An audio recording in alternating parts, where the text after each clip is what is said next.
Good afternoon. I want to thank everybody who joins us. My name is Olga Atamanova, and I want to thank everybody who is visiting Ukraine Media Center Ukraine Forum. We invited you to the panel discussion called the Domino Effect, how the Russian-Ukrainian war will change the global information landscape. I want to give you some preliminary information. It's been almost 1 year of the full-scale invasion of the Russian aggressor. It's the year 9 of the war, and today such words as PSYOPs, propaganda, fakes entered not our daily life, but the life of all the world without exaggeration. So how do we counter it? How do we fight it? And how do we live with this? I want to introduce our speakers today. Joining us are Dmytro Zolotukhin, expert on information warfare, Emine Dzhaparova, First Deputy Minister of Foreign Affairs of Ukraine, and Artem Bidenko, head of the Institute of Information Security. So, dear speakers, my first question is how today Ukraine already changed the global information landscape, and what's ahead, what we have to do to change this, to keep changing this landscape. Please. Good afternoon, dear colleagues. Thank you for the invitation. Well, first and foremost, Ukraine changed the information landscape not today and not within the last year, but it changed the information landscape back in the times of the first Maidan back in 2003-2004, when Ukraine ended up in the center of attention of global mass media, and we first created our agenda, because all the previous stories of agenda, Ukraine was secondary in all these stories as an object of these or those information warfare.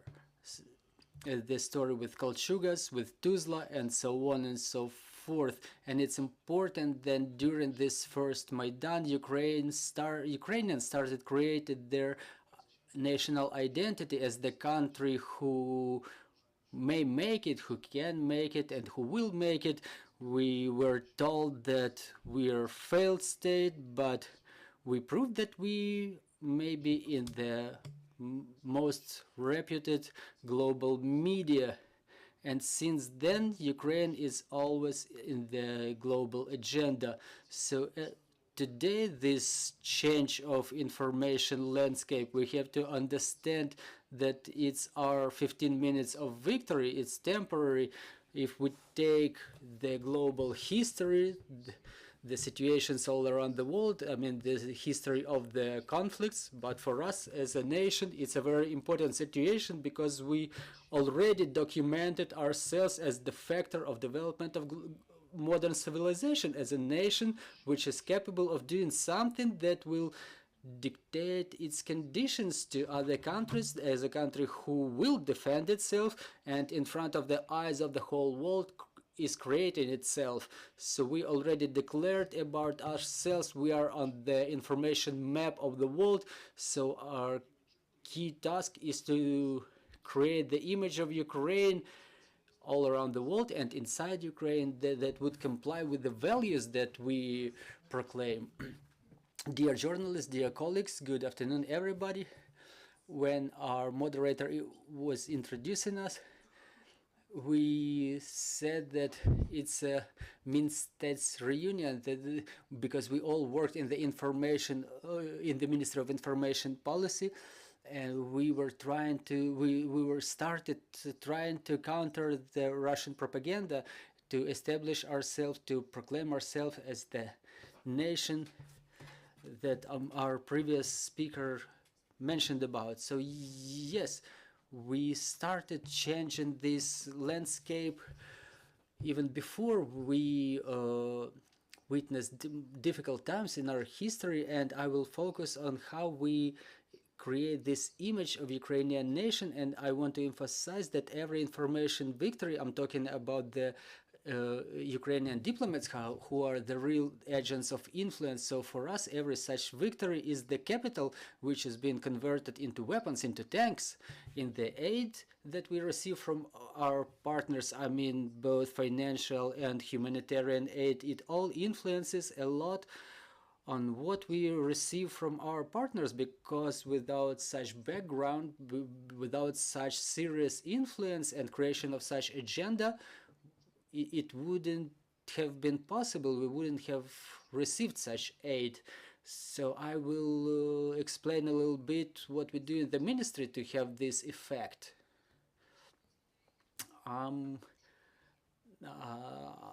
I remember how difficult it was, and I think my colleagues will agree to it, back in 2014 when we realized the level of propaganda and the fact that it didn't have such tasks as it had back in, for example, times of Goebbels, to say that black is white, to prove that black is white, but the task was to frustrate the whole world, to make everybody lose confidence in any source of information and to overlay their manipulations over and over.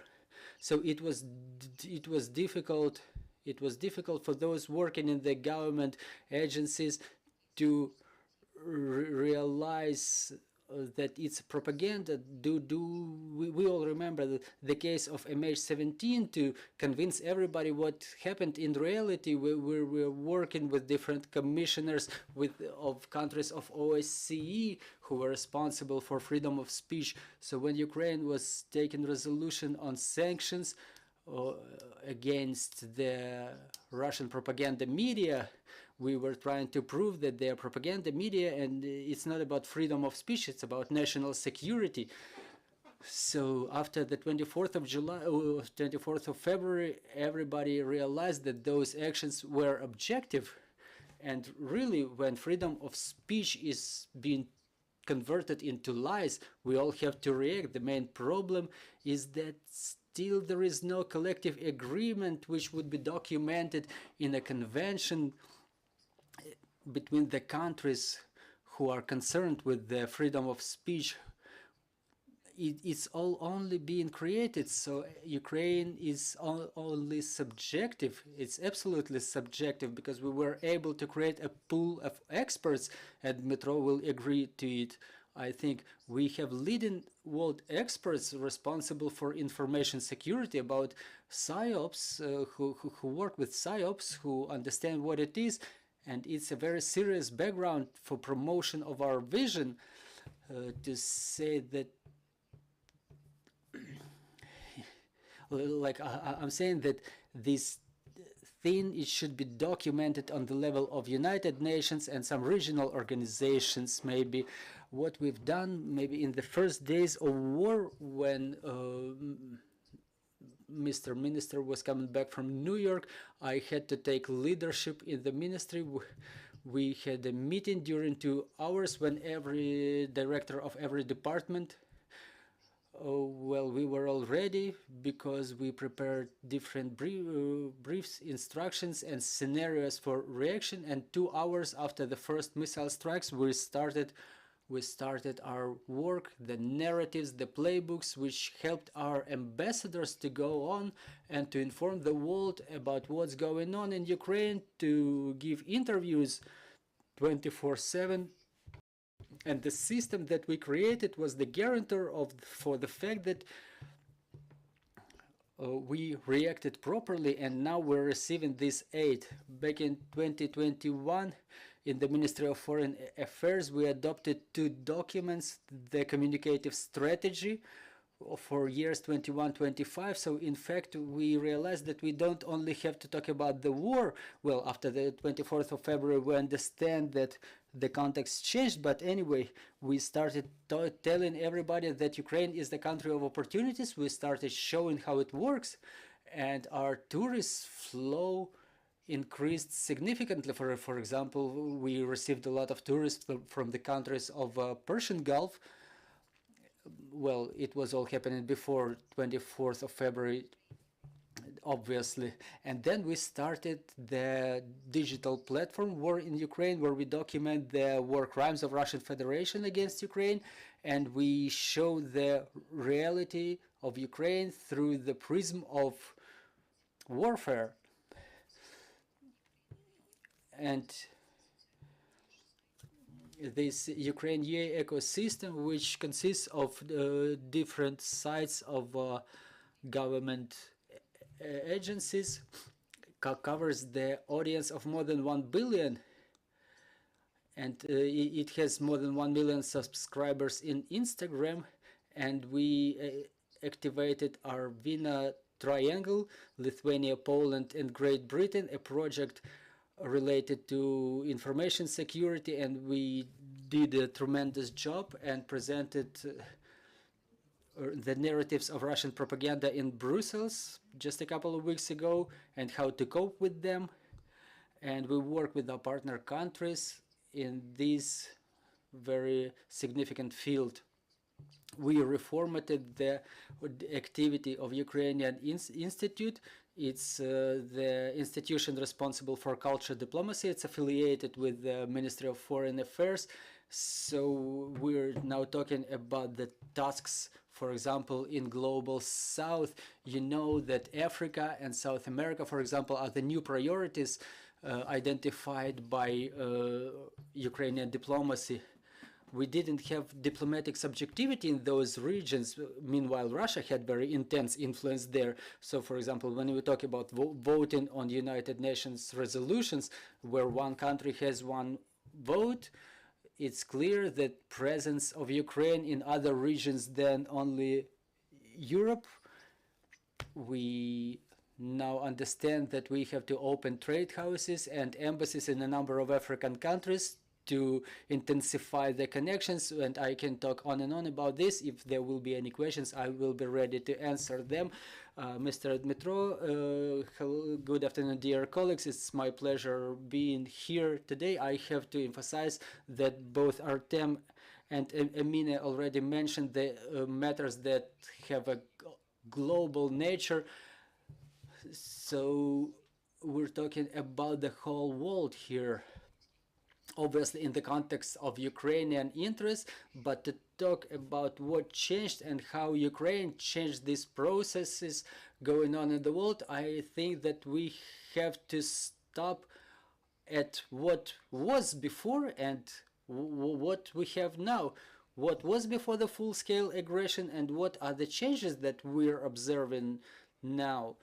In my opinion, the problem of disinformation is the product of a liberal approach to the development of the information space that was saying that the First Amendment to the Constitution of the United States says that if a person, a journalist, a media expert, a representative of a civil society says that the sky is red, regardless of what's the opinion of other people, if they see it as blue or gray, if someone says that the sky is red, it's their constitutional right, and it rains like teddy bears.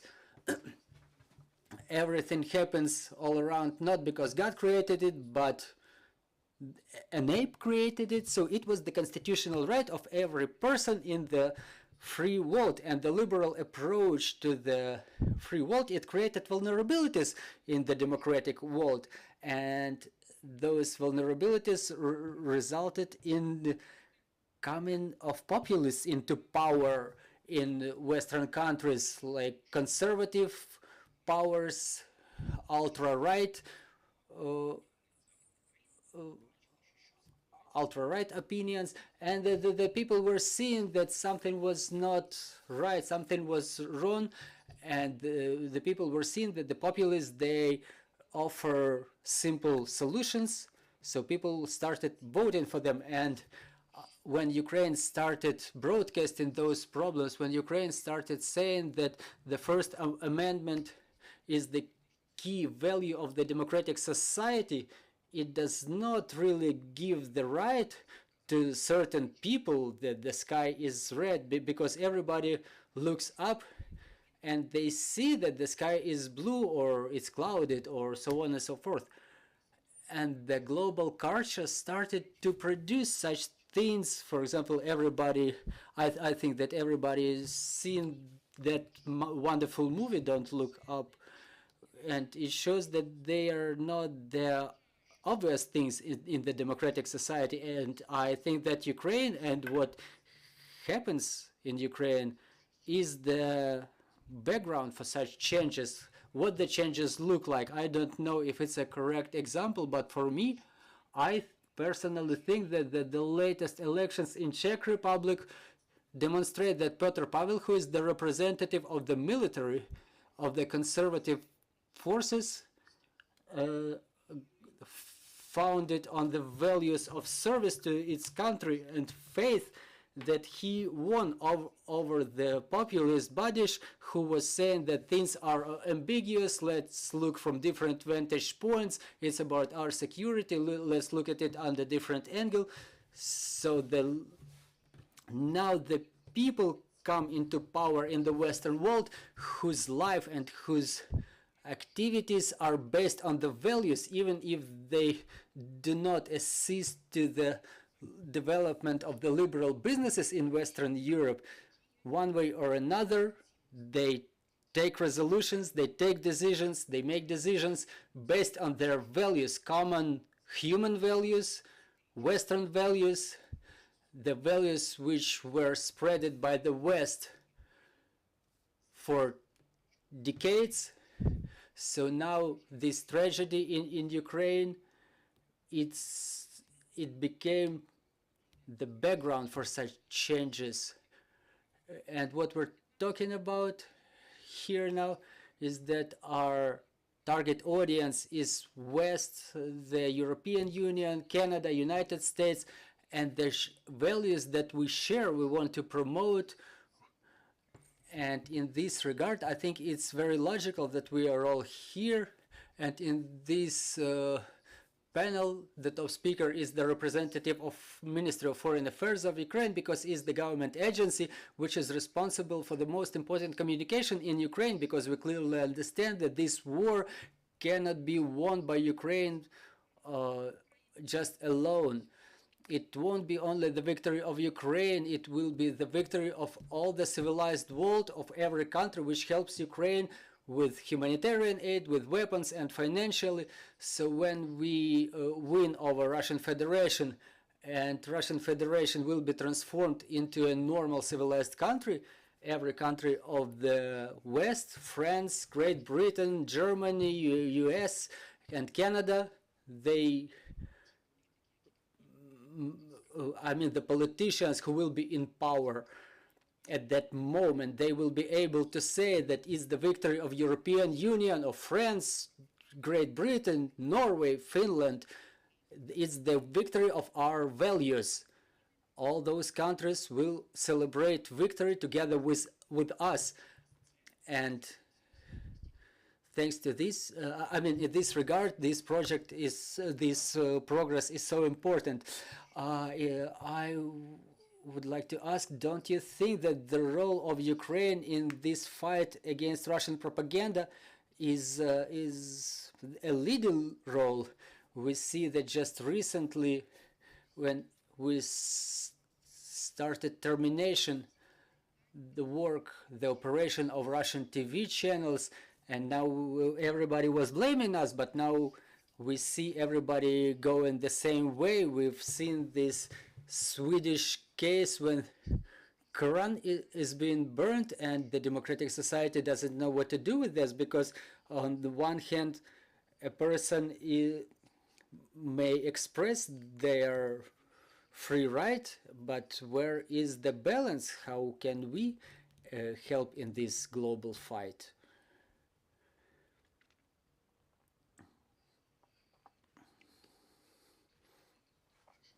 I didn't want to answer this question first, because I have an antithesis.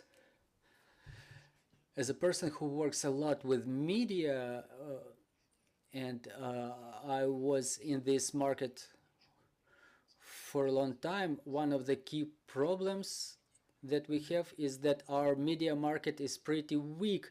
The media doesn't make money. They don't impose any standards. The media is only chasing the civil actors, the politicians, and tries to catch up. But in reality, in the modern information space that was created after the Desert Storm, is the media who defines the agenda, the messages that will dominate in the world. And in this story, when Ukrainian media tries to catch up and American media, for example, or European media are dominating, we start coming to the situation where we not only don't control messages, but we try to catch up with them. And every day when I see the monitoring, I'm reading what's written about us by Washington Post and Times and other Western media. I see a very motley picture, and I understand that if it's not for our civil actors, volunteers, or politicians, all those people who are those who talk for those media, who comment something, we would be way behind, because the picture would have been formed without us, and it's the problem of our media market, and because our media market did not create its standards, and the TV channels know it for very well. During the last year of the war, there were no studies, there were no researches. There is still a problem, there is still a question how to measure those social indicators. And the most powerful tool in this information warfare, I think that media is more powerful than Abrams or F-16. We are still subjected and dependent, and as a person from media, I see a huge problem in this. I think that if our media would be more powerful, we would end up with more resources on the 24th of February, so we have to catch up with a lot of things now. If I understood your question right, it was focused on the global trends and if Ukraine may play a leading role. I agree. I agree that Ukraine not only may play that role, but we already do so, and we became the subject of the global agenda. And again, focusing on the official track, there is like official communication, speaker, diplomat, president, ministry with the ministry. There is another thing, another communication culture. And the idea, I think, belongs to President Zelensky when he realized that the governments are not so flexible in terms of decision making. And President Zelensky decided to communicate about how Ukraine lives, about how Ukraine fights. He started communicating it to the society directly. And as a Ministry of Foreign Affairs, we started creating the platforms where president would be able to speak directly in different universities, for example, the students who create the political agenda in different countries. So it's a very different kinds of platforms, from parliaments to the students, but all in all, we have very significant results, and I'll explain why. Because when the politicians of European countries started coming to Ukraine, making pictures in Bucha, Irpin, making pictures with Ukrainian politicians, posting those pictures in Instagram and Facebook and Twitter, we became the electoral subject for those countries. And it means that we will have that aid that we're aspiring to, because in all the civilized world, the politicians are being asked, in what way did this or that politician help Ukraine? And this is very clear dynamics of transformation that we were not witnessing before the 24th of February, because the situation was probably not so critical. Well, but us as diplomats, again, I want to emphasize this thought that I mentioned in the beginning. The diplomats are the active speakers in the countries. We don't only produce some papers, some reports, but from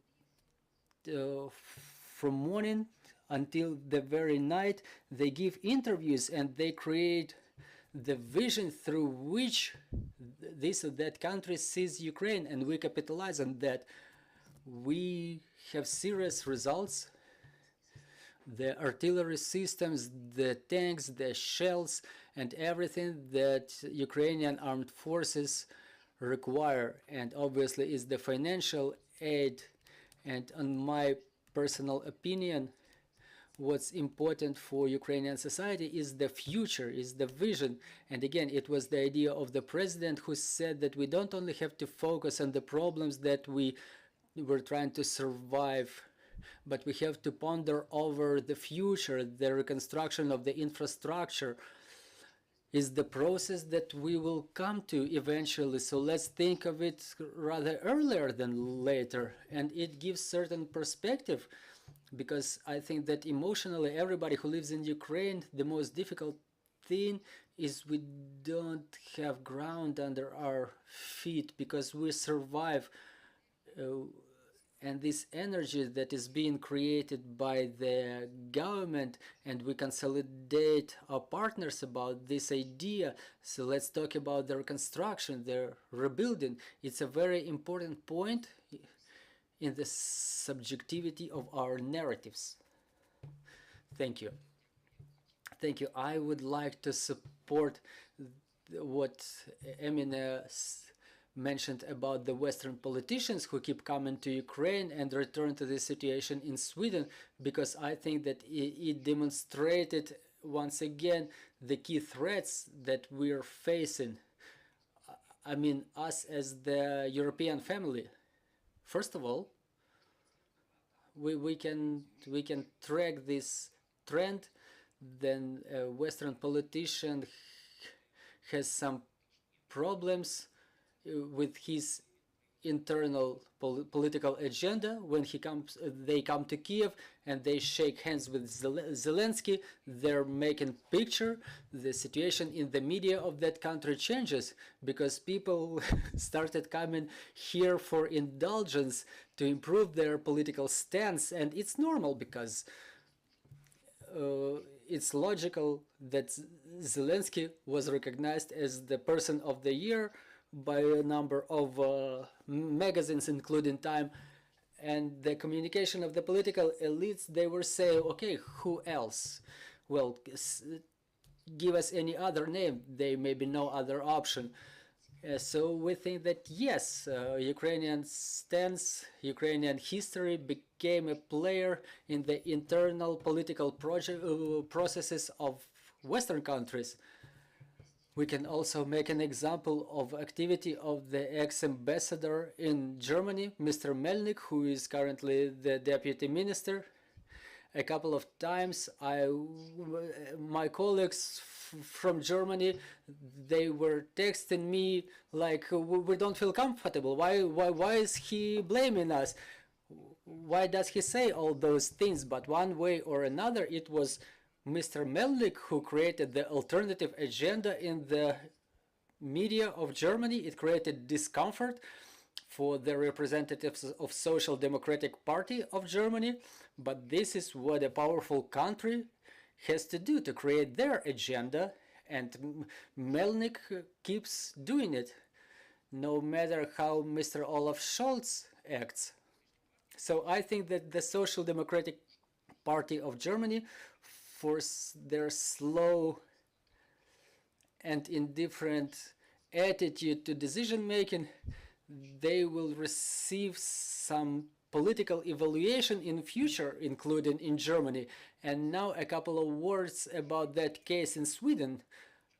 I want to start with the fact that according to the Ukrainian criminal code, the spreading of disinformation results in criminal liability. Person may be imprisoned for up to 8 years. It's an article of the criminal code which says that if somebody intentionally reports unfaithful information to law enforcement agencies about the terroristic acts, arsons, other actions, it means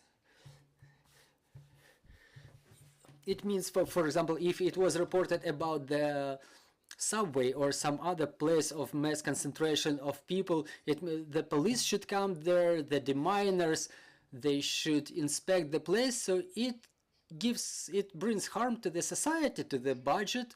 And moreover, if such information will be spreading very extensively and quickly, it may create panic and it may result in injury or even death of the people. So based on this social threat, the spreading of such disinformation is a criminal act, because the democratic society defines the dissemination of unfaithful information as a great harm. It's something bad, it should be persecuted, it should be punished. So the things that happen with the representatives of the Russian special services, so they are disinformation that should be criminally punished. In Sweden, the investigators, the journalists, they identified that the person who submitted the application for the meeting where that Quran was burned, which represents the holy book of one of the leading religions of the world, that person was working with RT, Russia Today. And the same thing is about the recent news about termination of the activity of RT France. So burning Quran is obvious inciting of interreligious hostility, which resulted in internal political problems in Sweden and Turkey. Turkey played their role in that context, obviously, but what I'm trying to say, it has nothing to do with the freedom of opinion, freedom of speech, freedom of confession. It's the PSYOPs,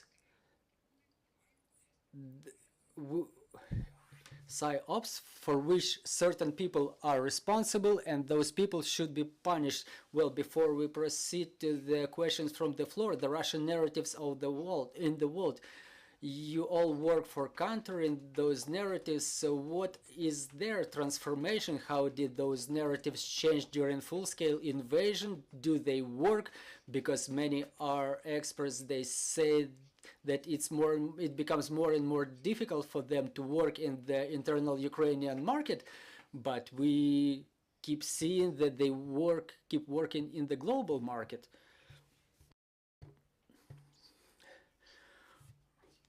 Russia did not decrease its information pressure. It did not decrease the number of narratives it disseminates, but it increased the investments to convince people that the sky is red. The only thing that we see, the only changes that we see is that Russia forwards way more money to the countries of Asia, South America, Africa, because their propaganda is less and less efficient in the Western Europe, in North America. So they focus on the work of pseudo-experts, pseudo-organizations, like far right or far left, or useful idiots who work for Russia. Frequently it can be, if, say, for example, in the United States, they are adherents of the previous president who tried to impose the narrative that there is the endemic corruption in Ukraine and we have to control the flow of weapons to Ukraine. But we have to emphasize that it's way more extensive amount of investments than it was before the 24th of February. Today it's a sabbath of Russian narratives, for example, in Africa, and talking about the work of Ministry of Foreign Affairs, they have to take a lot of efforts to return to that image of Ukraine that we had more than 1 year ago,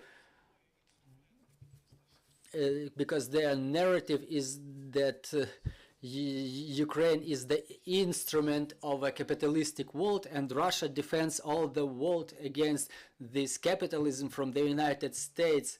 So media in those countries of the South reminds us or resembles of the media of the Cold War era, where you were either for the United States or for USSR in all senses. So Russia is still very rich, and they invest a lot of money in that propaganda. So we see that our mission is intensifying in that region. Yes, I want to say that Artem is absolutely right. It's the unprecedented amount of money that is being allocated by Russia. No country of the world allocates so much money for psychological operations, and they keep spreading those narratives: fascist, Nazis, and failed state. And I will repeat myself that the accent is now in other parts of the world.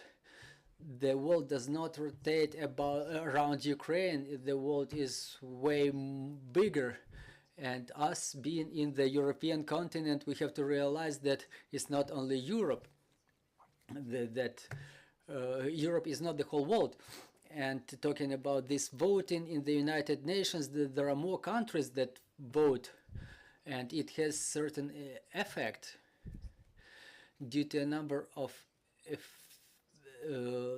for example, there are those narratives in African countries. After the travel of Minister Lavrov around Africa, we documented that there were expression of the opinion of African politicians that Ukraine is the country who incited the famine in African countries, because it's like it's all our fault. Now it's absurd for us, but there people live with such narratives. So we don't have a lot of resources. We have just a couple of embassies in those countries.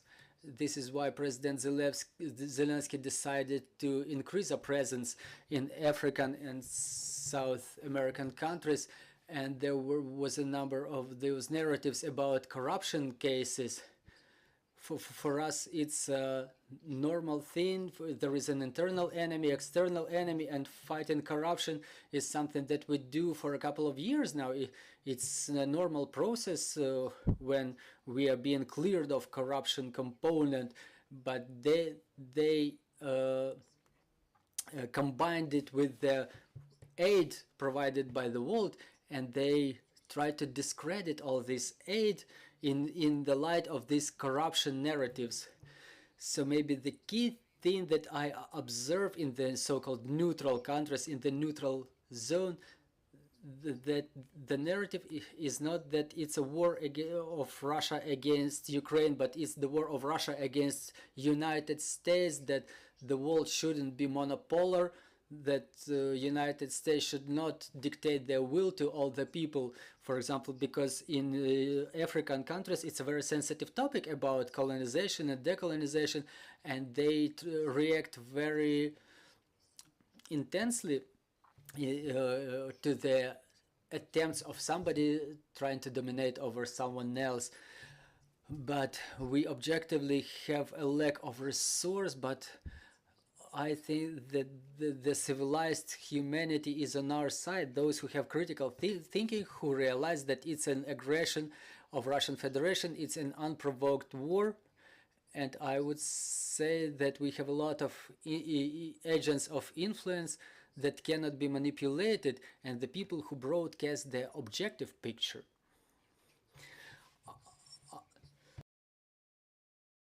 I want to say a couple of words about my story. Back in 2009, I worked about half a year in Nigeria, in the capital, Abuja. It was a very cool experience. I loved the country, but I remembered about it when Emine was mentioning it. The Ukrainian embassy consisted of 8 diplomats who were located in Abuja with one consular representative. At the same time, Russian embassy included like 45 employees, and there was a big Gazprom compound there and a big office of Russian company Rusal. And I remember it very well when I was invited to a party organized by that office in Abuja. It's the unlimited whiskey, meat, some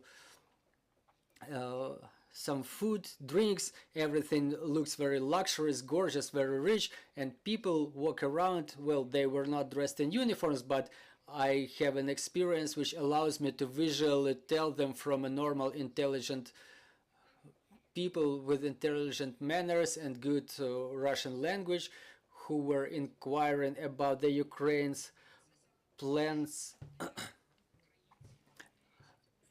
which says that where Ukraine is being represented by 10 people, Russia is represented by 50. So with my hand on my heart, really, what do we know about such country as, for example, Indonesia? What do we think? What do we think? But it's the biggest Muslim country in around the world. It's the biggest country of Asia Pacific region. And I've heard a lot from experts I know. For example, Brian would not let me lie that when you talk to people over there, they say like, oh, Ukraine, it's where fascists are, where Nazis are. It's something which is on the top of their minds. Where do they get it from? At those very same parties organized by Russian diplomatic offices, by those companies that have money for unlimited whiskey and meat, where people have fun.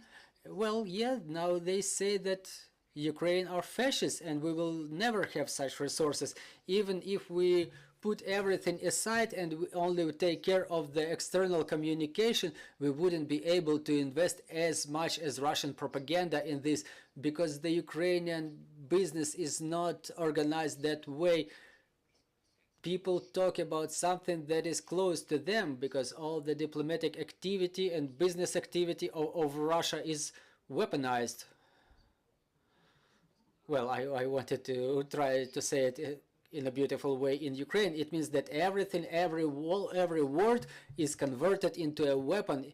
It's used for achievement of political interests of Kremlin, and now their best interest is to erase Ukraine from the political map of the world. So they throw all their resources in that. It's being converted into emotions, because propaganda works through emotions, through fear, and their narrative is, if you don't give up, we will drop the nuclear bomb on you.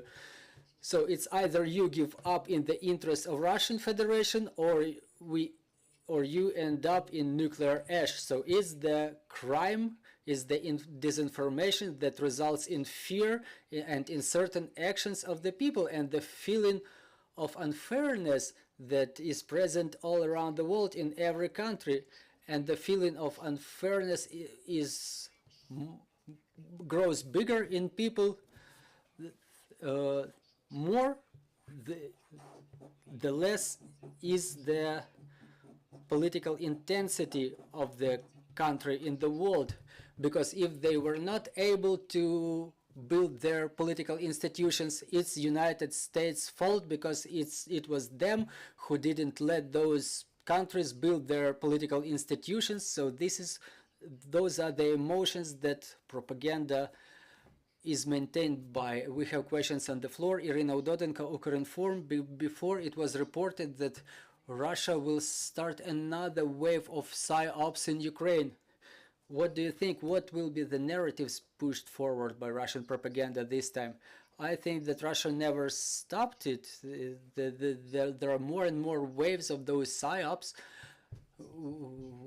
which support their militaristic missions. The last thing I was observing is the is their attempt to debunk that feeling that we will win with the diminishing of our potential. So in the context of this offensive that the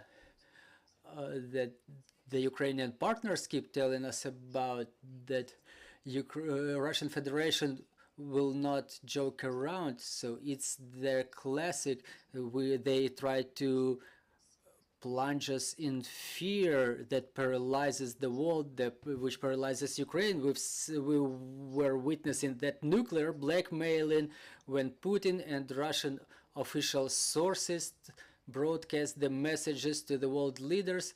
If there is, for example, more intense aid, Russia will act symmetrically.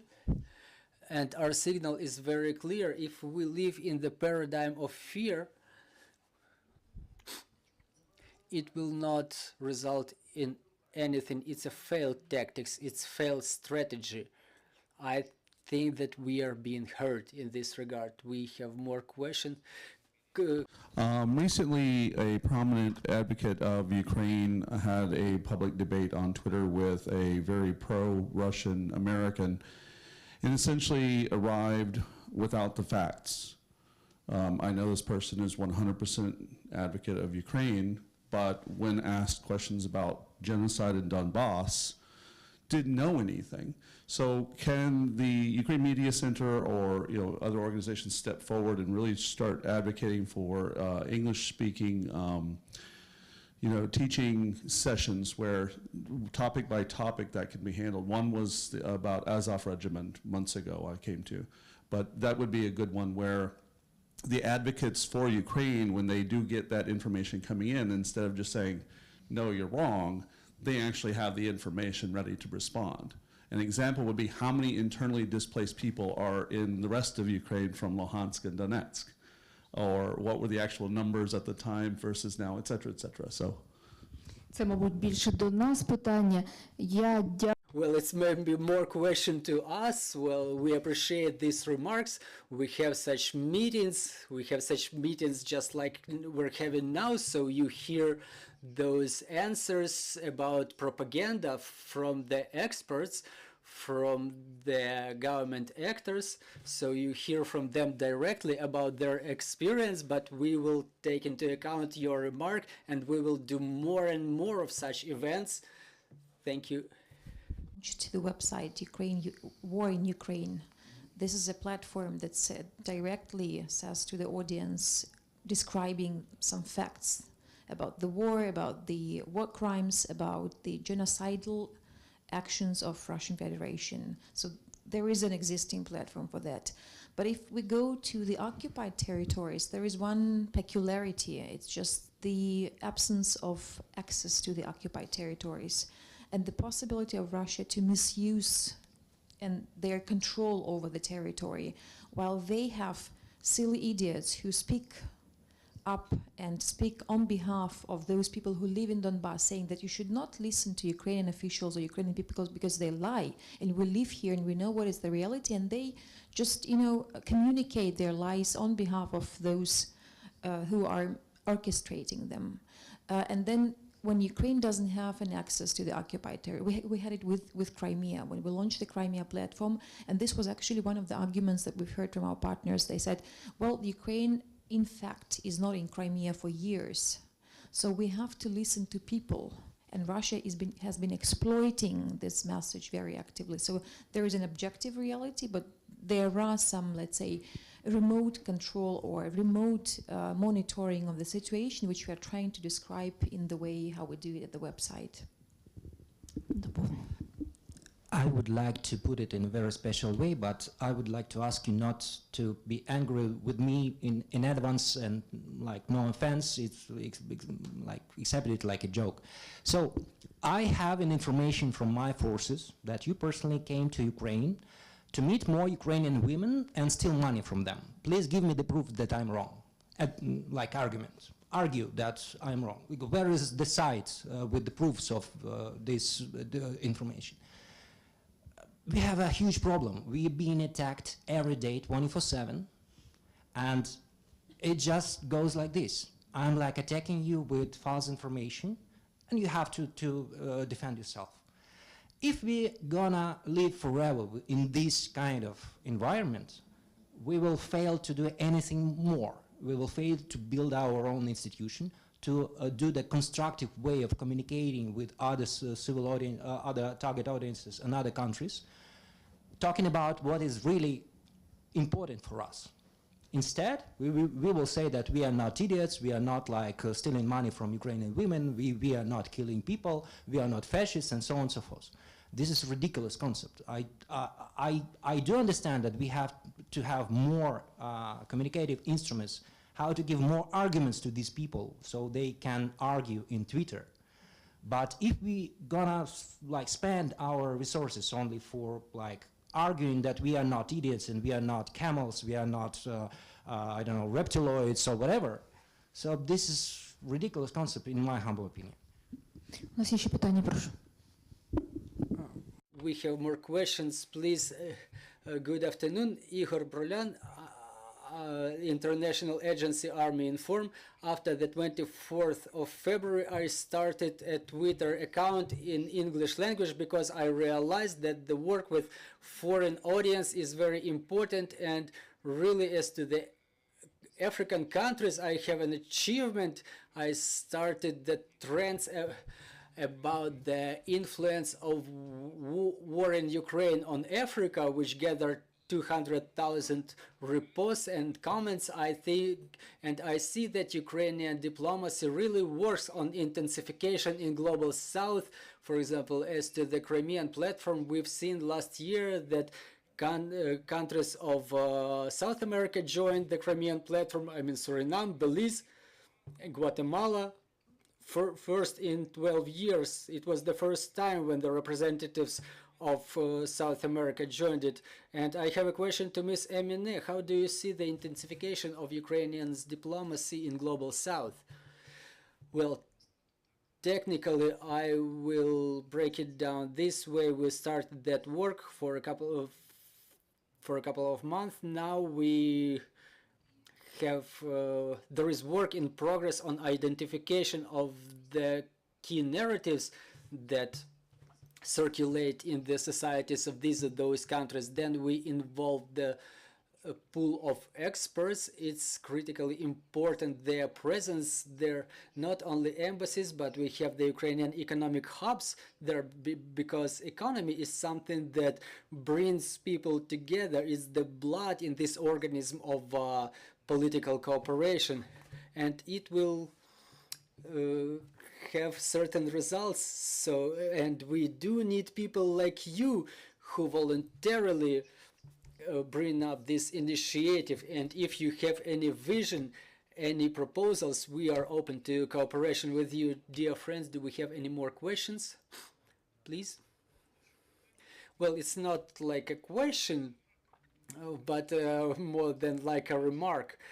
What I want to say, that when we use all those terms with regard to PSYOPs, there is the analogy with the war, and this analogy is it's not about the precision of shooting, but it's about the number of barrels as well. And Russians, they have the immense number of barrels.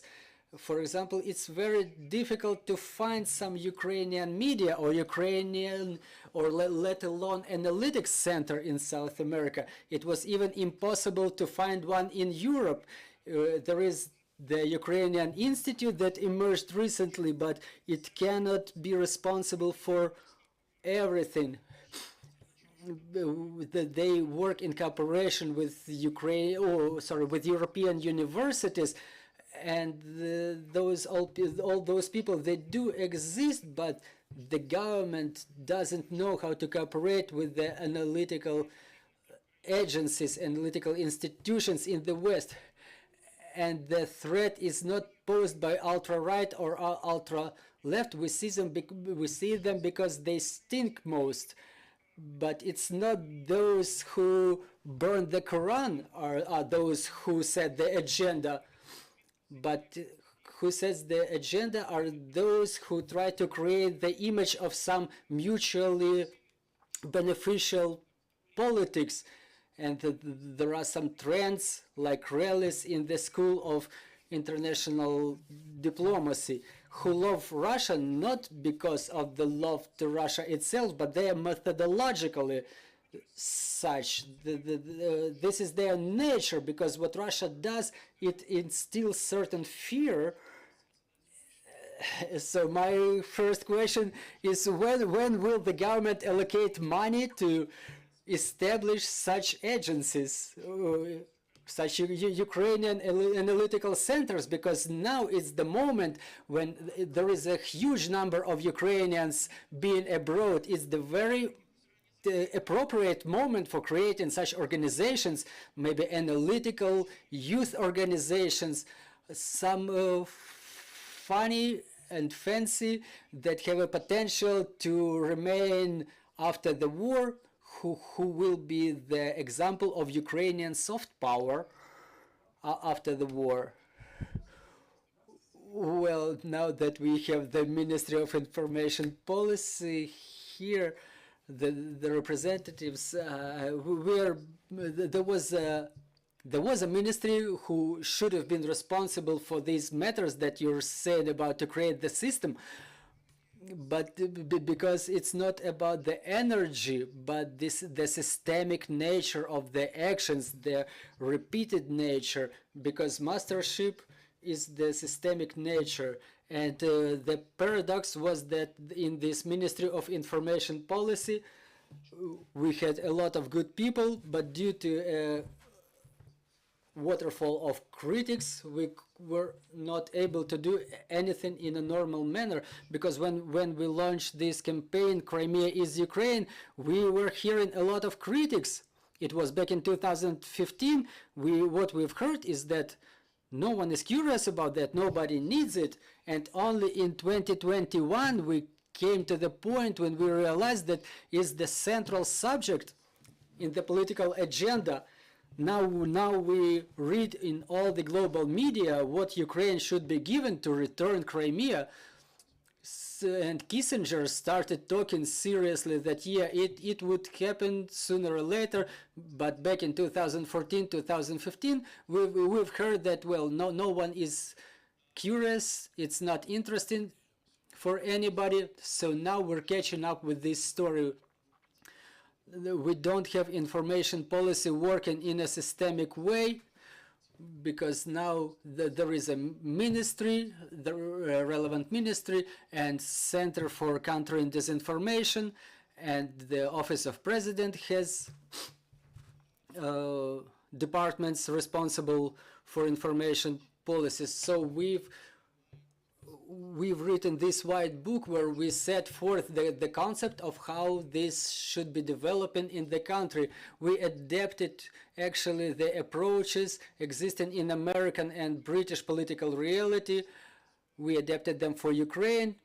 We tried to systematize the available resources to involve the Ministry of Foreign Affairs and Center for Countering Disinformation, to intensify the Institute of Councils of Advisors for Strategic Communications with the Office of President, for example. And as soon as this story gains its systemic nature, we can start saying that it will have the forecasted nature. I mean, all these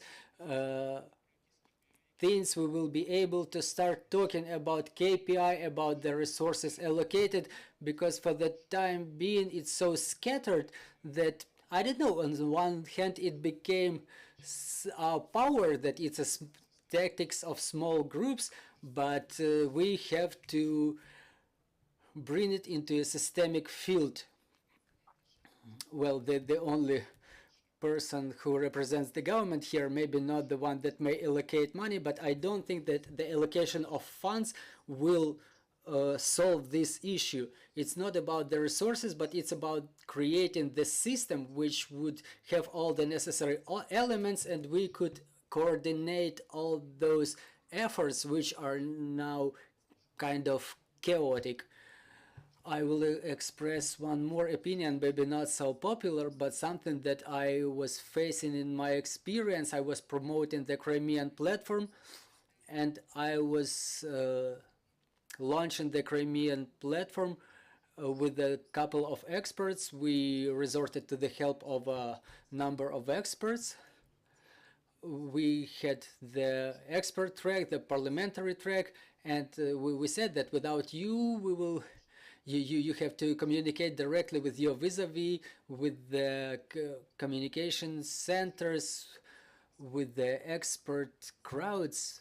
I mean, our experts act very sensitively on any attempts of the government to influence their activities. So we have had to be very cautious in our communication, in our work with them.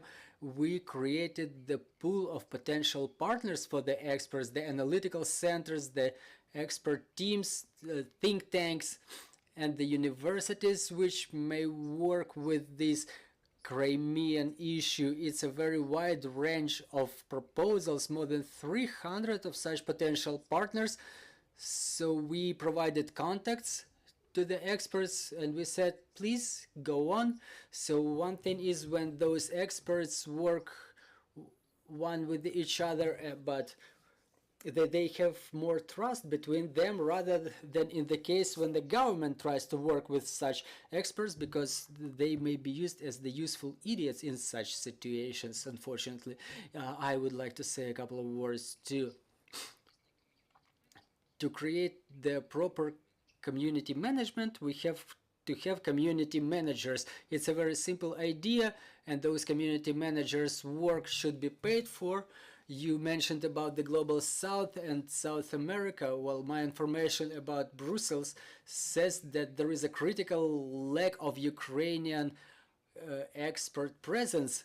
There's a lot of Ukrainian civil organizations, one of which, by the way, has a conflict with the embassy, which I'm embarrassed about. But the question is that when in European Parliament, for example, or among the European politicians, there is a requirement to talk about this region and Russia,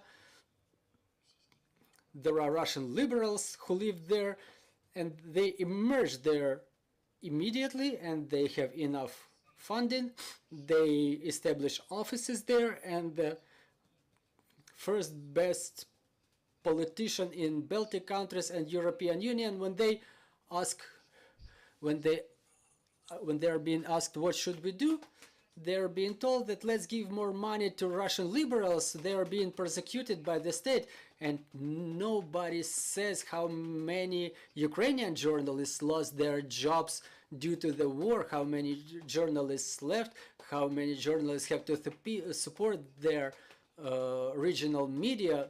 Well, mostly the women who are abroad, for example, and the men, instead of writing articles, they are now in the front lines.